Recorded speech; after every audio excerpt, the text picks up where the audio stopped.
شاری کۆبانی کە بوو بە ڕەمزی بەرەنگاری گەلی کورد دوای ئازادکردنی تەواوەتی شارەکە هەنگاوەکان بە ئارەسەی ڕزگارکردنی تەواوی شار و شارۆچکەکانی کۆبانی دەستی پێکردووە. شاری کۆبانی کە ژماری دانیشتوانی نزیکەی 6,000 کەسە دوای 133 ڕۆژ لە گەمارۆدان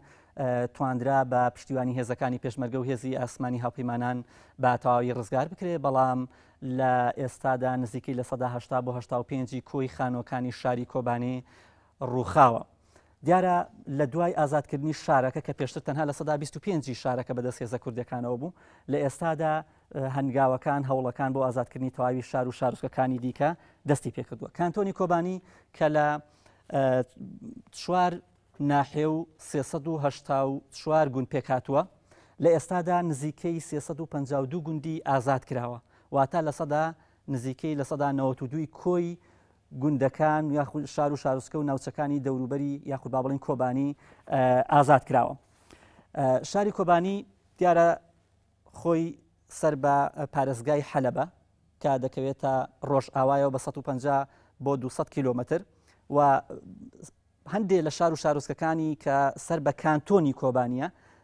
سەر بە پارێزگای ڕەقەی پایتەختی دەوڵەتی با بڵێن پایتەختی داعشە کە نزیکی 160 کیلۆمەتر لە نێوان کۆبانی بۆ ڕەقە نێوانی هەیە، واتە لە باشوورەوە پارێزگای ڕەقەیە، لە ڕۆژئاواوە حەلەبە کە کۆبانی شاری کۆبانی سەر بە حەلەبە، باڵم هەندێک گوند و شار و شارۆچکەی سەر بە پارێزگای ڕەقەیە. کانتۆنی کۆبانی یاخود با بڵێن حکوومەتی کۆبانی کە لە حەڤەیەکی 2014 پێکات بە سەرۆکایەتی سەرۆکوەزیران ئەنوەر موسلیم حکوومەتی کۆبانی پێکات لە ساڵی 2014، هاوکات وەزیری بەرگری لە حکوومەتی کۆبانی عیسمەت شێخ حەسەنە، وەزیری بەرگری لە کانتۆنی کۆبانی یاخود با بڵێن لە حکوومەتی کۆبانی کە سەر بە کانتۆنی کۆبانیە، و یەکێکی دیکە لە کەساتی دیارەکان نەسرین عەبدوڵڵایە کە فەرمانداری یەپەژەیە یەکینەکانی پاراستنی ژنان کە ڕۆڵی گەورەی هەبوو لەو شەڕەدا. دواتر کانتۆنی کۆبانی کە لە 27/1/2014 پێکات لە 22 وەزیر پێکاتووە، و لەگەڵ سەرۆکوەزیران و 2 جێگر و 22 وەزیر کە لە ساڵی لە مانگی 1/2014 پێکات. ئەمە شێواز و فۆرمی هەیکەلی حکوومەتی کۆبانیە. ئەگەر بچینە سەر کوردستانی یاخود با بڵێن ڕۆژئاوای کوردستان، ڕۆژئاوای کوردستان کانتۆنی کۆبانی ئەکەوێتە چۆوە. کانتۆنی کۆبانی نزیکەی بەشی ڕۆژئاوای کانتۆنی ئەفرینە، لە ڕۆژئاوای کانتۆنی ئەفرینەکە 185 کیلۆمەتر زیاتر دوورە، یا 185 بۆ 200 کیلۆمەتر دوورە کانتۆنی ئەفرین لە کانتۆنی کۆبانیەوە، و لە ڕۆژهەڵاتیەوە کانتۆنی جەزیرەیە کە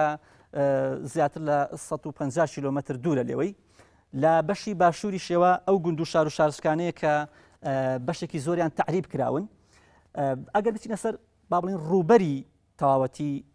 خاکی ڕۆژئاوای کوردستان، ڕووبەری خاکی ڕۆژئاوای کوردستان کە لە کانتۆنی جەزیرە و کۆبانی و ئەفرین پێکاتووە، ڕووبەرەکەی 7,000 کیلۆمەترە، واتە لە 110 کۆی ڕووبەری خاکی سووریا کە زیاتر لە 183,000 کیلۆمەترە. ژماری دانیشتوانی ڕۆژئاوای کوردستان 2.5 ملیۆن بۆ 3 ملیۆن کەسە بەپێی ئامارە ناڕەسمیەکان، کە دەکاتە لە 13 کۆی ژمارەی دانیشتوانی سووریا کە بەپێی ئاماری ساڵی 2013 سووریا زیاتر لە 22 ملیۆن کەسە.